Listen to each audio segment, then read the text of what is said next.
Hello বন্ধুরা, তোমরা কেমন আছো? আশা করি তোমরা সবাই ভালো আছো। প্রীতির রান্নার হেসেলে সবাইকে স্বাগত জানাই। আজকের রান্নার রেসিপি নিয়ে আবারও চলে এসেছি। আজকের রান্নার রেসিপি হচ্ছে নিরামিষ আলুর দম। যারা নতুন গৃহিণী তাদের জন্য রান্নার রেসিপিটা আমি শেয়ার করলাম। আর যদি সবার ভালো লাগে লাইক, শেয়ার, কমেন্ট করতে ভুলো না। এখনও আমার চ্যানেলটাকে যারা সাবস্ক্রাইব করোনি প্লিজ আমার চ্যানেলটাকে সাবস্ক্রাইব করে দিও। কম মশলা, কম উপকরণে ঘরোয়া পদ্ধতিতেই আমি শেয়ার করে দেখাবো আলুর দমের রেসিপিটা কিভাবে তৈরি করব। চলো দেখিয়ে নিই রেসিপিটা আমি কিভাবে তৈরি করছি। প্রথমে নিয়ে নিয়েছি আলু। আমি এরমভাবে আলুগুলোকে কেটে নিয়েছি। তারপর নিয়ে নিয়েছি দুটো টমেটো এরম সাইজের।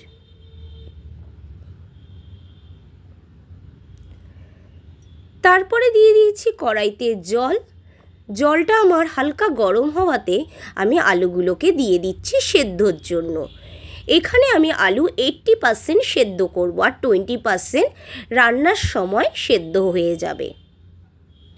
আর এর সাথেই দুটো টমেটো সেদ্ধ করে নিচ্ছি।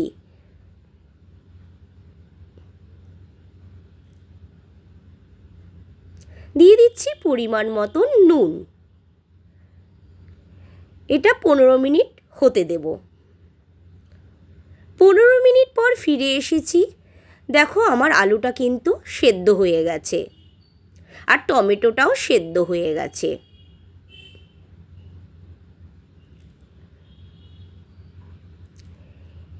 এবার আমি একটা বোল সেটে আলুগুলোকে তুলে নিচ্ছি।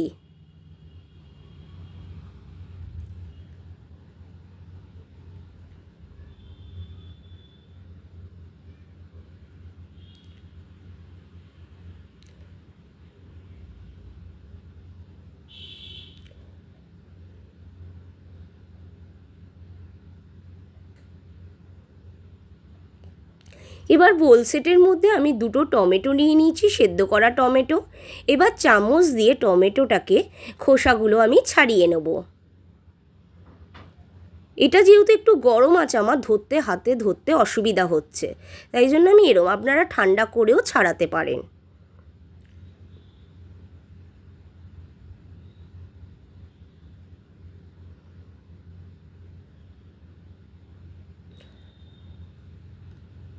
আমার টমেটোটা কিন্তু এরমভাবে আমি তৈরি করে নিলাম।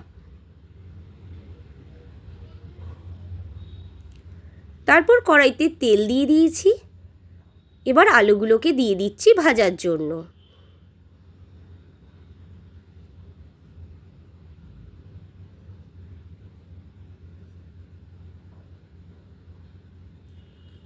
তারপর দিয়ে দিচ্ছি পরিমাণ মতন নুন। তারপর দিয়ে দিচ্ছি পরিমাণ মতন হলুদ গুঁড়ো। দিয়ে ভালো করে কিন্তু আমি ভেজে নিচ্ছি।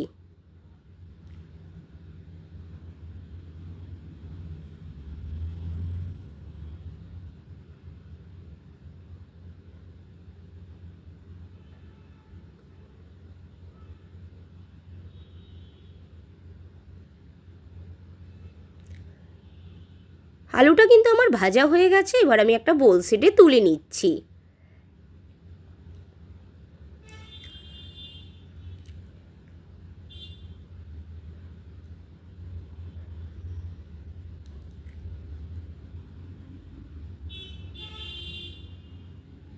এরপর দিয়ে দিচ্ছি তেলের মধ্যে একটা শুকনো লঙ্কা, একটা তেজপাতা, পরিমাণ মতন গোটা সাদা জিরে,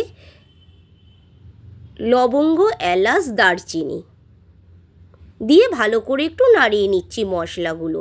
ভালো করে নাড়ালে কি হবে, সেন্টটা ভালো আসবে। এরপরে দিয়ে দিচ্ছি পরিমাণ মতন হলুদ গুঁড়ো আর পরিমাণ মতন লাল লঙ্কার গুঁড়ো। দিলে কি হবে, কালারটা ভালো আসবে তেলের। দেখুন কালারটা কতটা ভালো এসেছে।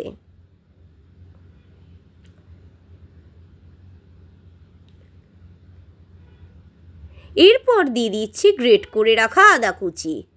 একটু আদাটা আমি ভালো করে হালকা ভেজে নেব।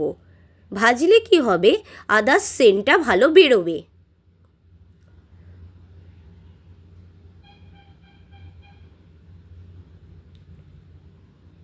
এরপর টমেটোটা দিয়ে দিচ্ছি, সেদ্ধ করে রাখা টমেটোটা আমি দিয়ে দিচ্ছি, দিয়ে ভালো করে নাড়িয়ে নিচ্ছি।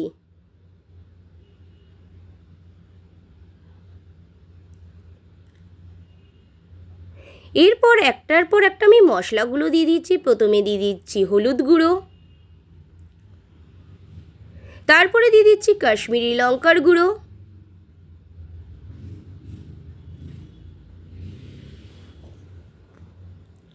তারপরে দিচ্ছি পরিমাণ জিরের গুঁড়ো আর পরিমাণ ধনের গুঁড়ো, দিয়ে ভালো করে আমি মশলাটা কষাতে থাকবো যতক্ষণ না মশলার থেকে তেলটা বেরোচ্ছে। এরপর দিয়ে দিচ্ছি ফেটিয়ে রাখা টক দই, দিয়ে ভালো করে আমি আবারও কষাতে থাকছি।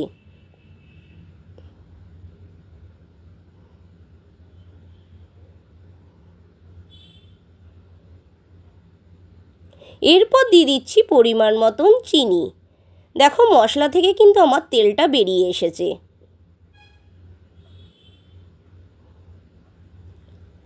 তারপর দিয়ে দিচ্ছি পরিমাণ মতন নুন, দিয়ে ভালো করে আবারও নাড়িয়ে নিচ্ছি। এরপর দিয়ে দিচ্ছি ভেজে রাখা আলুগুলোকে, দিয়ে ভালো করে নাড়িয়ে নিচ্ছি আমি। এটা লুচি, পরোটা, রুটি, পোলাও সবার সাথেই কিন্তু এটা ভালো লাগবে খেতে। বাড়িতে এইভাবে রান্না করে ট্রাই করে একবার দেখতে পারেন। এরপর দিয়ে দিচ্ছি পরিমাণ মতন জল, জল দিয়ে ভালো করে একটু নাড়িয়ে নিচ্ছি।